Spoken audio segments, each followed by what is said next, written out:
Hello everyone, thank you for being with us. I'm joined today, as you know, with wonderful law enforcement professionals.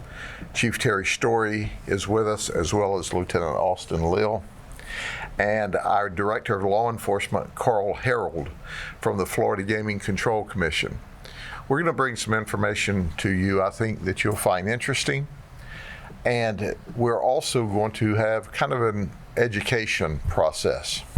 When you look to see these gaming machines behind me, I want you to understand that each and every one of them are illegal.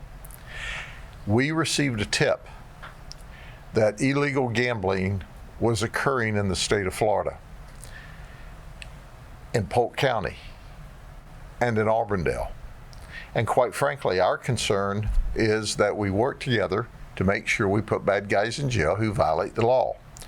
So Chief Story and his team teamed up with us and our team, and the investigation began. But in addition to that, obviously we wanted the subject matter experts, and that's why we asked Director Harold and his team to work with us on this operation. It started as a simple tip, and we're still looking for tips and information.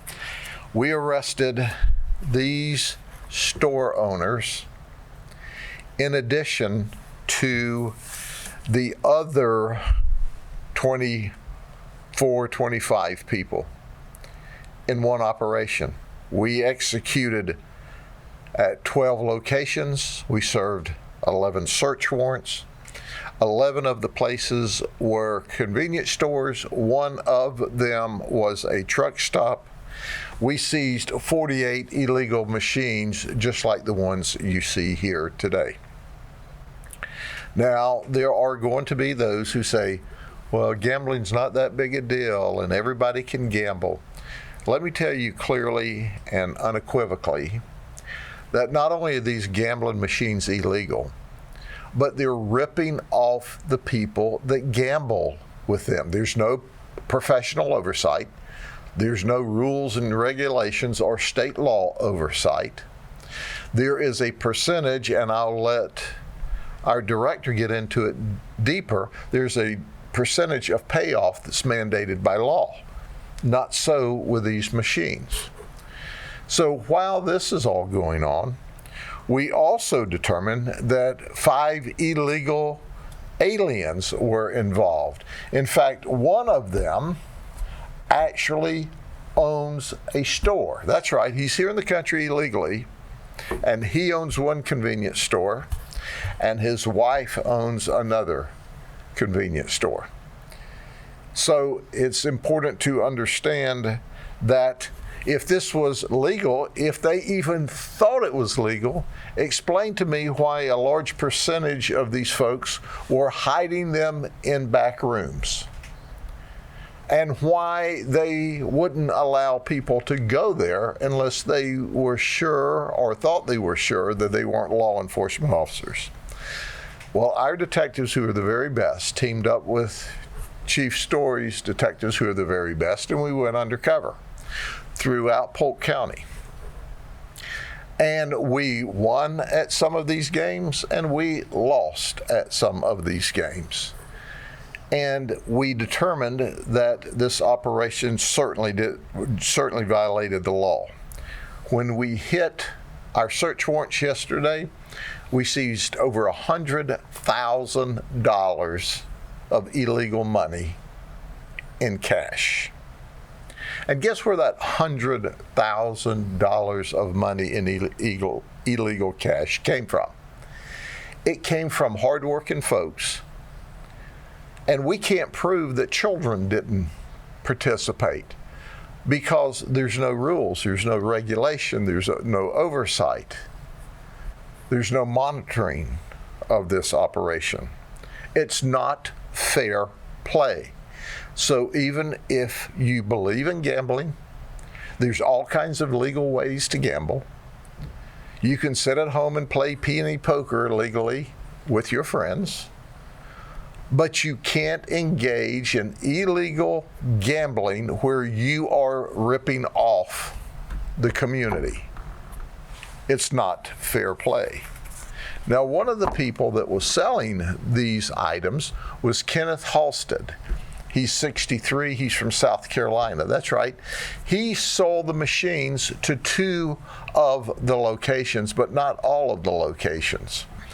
And it's important to understand that these machines are coming in from other areas of the world, and that there are many people that are selling or just delivering these machines. That we'll bring them to you, we'll set it up, we'll do all the maintenance, we'll give you 40% of the proceeds.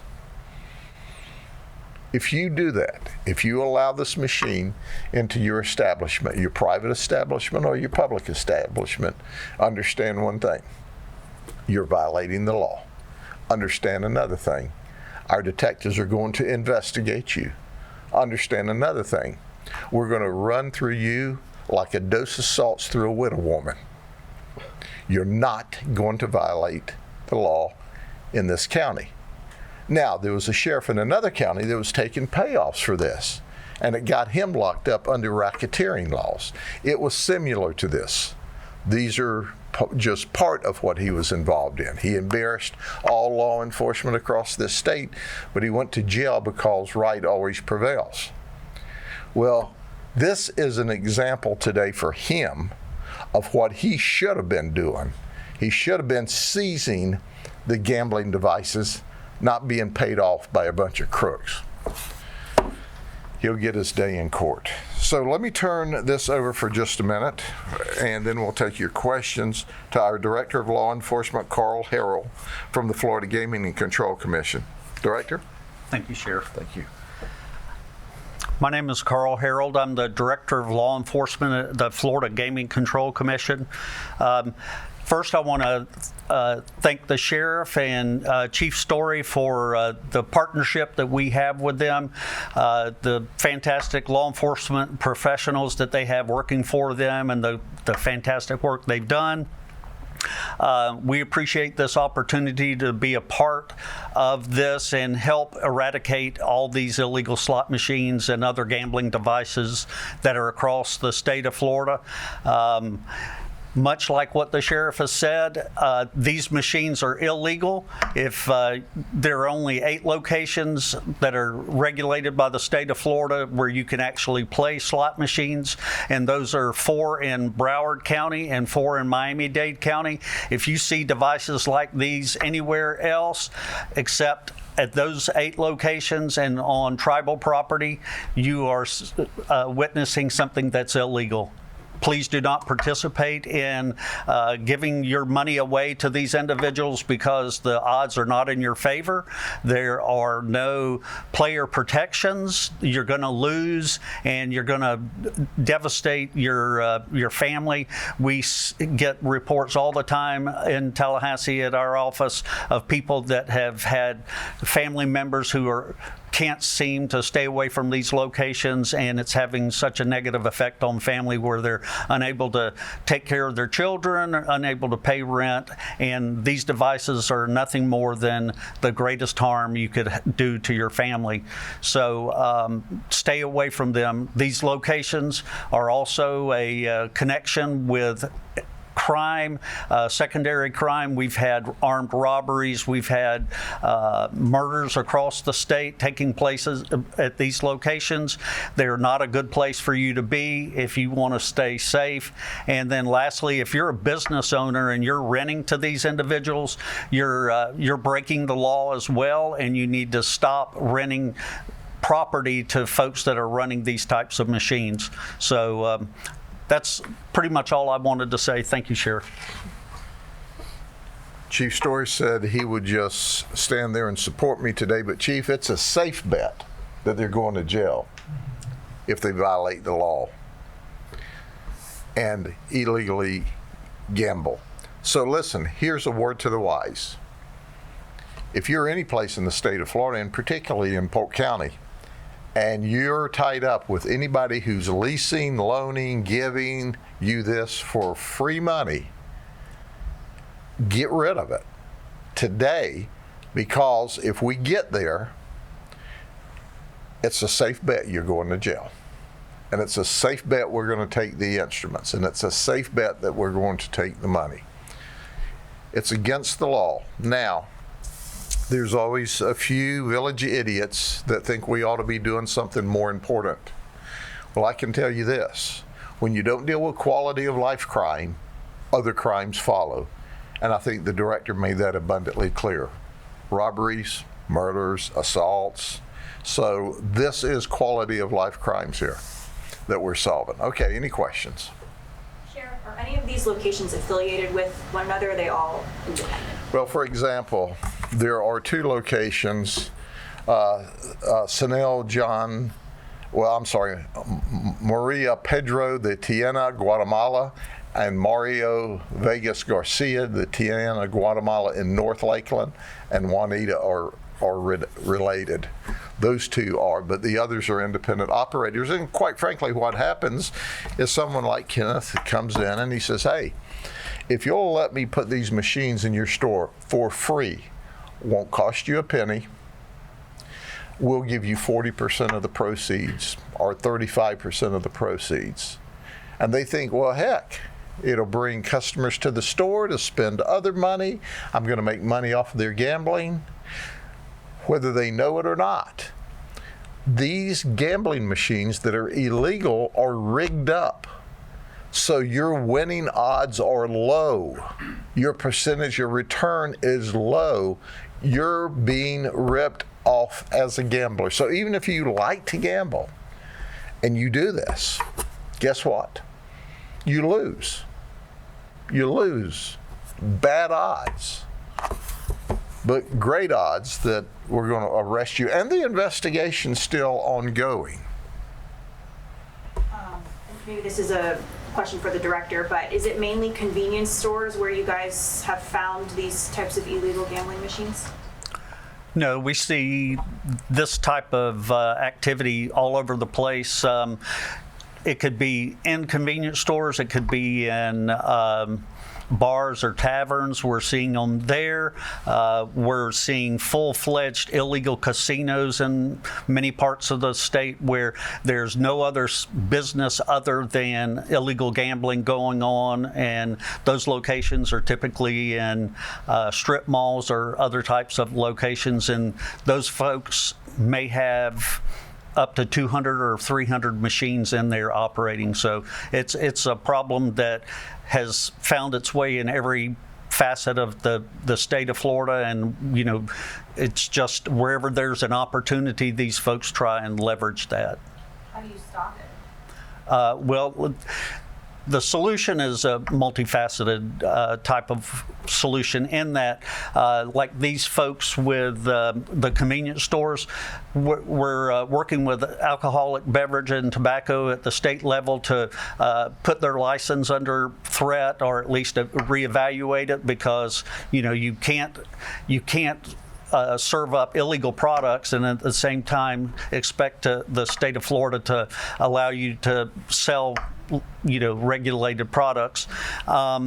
We are looking at ways to inform the folks that actually own the properties and are doing the renting and leasing and those things like that, and try to inform them, but also they have a responsibility as well to stop renting to these locations and help on that side of it. There are distributors all across the state. Some are from outside the state that are bringing these machines. These machines are not made local. They are arriving from overseas. They're arriving from other states illegally. So the complexion of this problem is quite broad, and we're trying very diligently to try and approach it in every way. Last question. So are any of their licenses under going to be revoked, or which licenses? The liquor licenses at any of these locations? So I couldn't speak to that. I do know that we have a relationship with alcoholic beverage, and they recently sent an email to all of their licensed individuals about 3 or 4 weeks ago saying that if they had illegal slot machines within their businesses, that they could be subject to having their license reevaluated and determine if they could keep it or not. So kind of in a roundabout way, to answer your question, we will pass these names on to alcoholic beverage and tobacco and let them take the steps that they deem necessary. Was Halstead here, Sheriff, or was he in South Carolina? And what's his criminal background? Halstead actually showed up at one of our locations, and that he sold these machines in Tennessee. And so he has worked, that we know, toward this all over the Southeast. And he was dealing with some of these folks, Maria or Mario's family in Tennessee, and they referred him down here to these folks. So he was selling in Tennessee and he was selling here. Here's what's important to remember. Yes, we're going to report every one of them to alcohol, tobacco regulation, and I expect that our alcohol, tobacco regulation department will take aggressive action toward these folks. If they don't, I'll be talking about them, because this is no plain matter. And if you're allowed to get away with crime, you commit crime. And in addition to that, I'm also going to the lottery bosses. They can lose their ability to sell legal lottery. And certainly there's a penalty there. So it's not just that they were running a gambling house. It's not just those criminal charges, but they can lose their ability to sell legal lottery. They can certainly lose their ability to sell alcohol. And I anticipate, and I'm going to work with my colleagues from the state and say, ramp it up, guys, ramp it up. You warned them a month ago. How much attention did they pay? Zero. And you know good and well, they've got to have crunchy peanut butter for brains to do that in Polk County. Because we not just arrest people, we like to arrest people that violate the law. And for those of you who want to make some cash, want a good gamble, a good bet, call Crime Stoppers. When you call Crime Stoppers and put us onto more of this illegal activity, we'll pay you cash. You don't even have to put any money up front. You get to stay totally confidential. So you get cash, and we'll go put more people in jail and take more machines. And then if you like to gamble, take that cash and go over to the Seminole Hard Rock, where it's legal to do this. What is going to happen with the illegal aliens in this case? They have a hold placed against them, and when they finish answering to the criminal charges, they'll be deported from the country. There's one from Bangladesh, one from India, 2 from Mexico, and I believe 1 from Guatemala. Okay? Thank you all very much, and remember, it's a safe bet you'll go to jail if you do this in Polk County. Chief and I will guarantee it.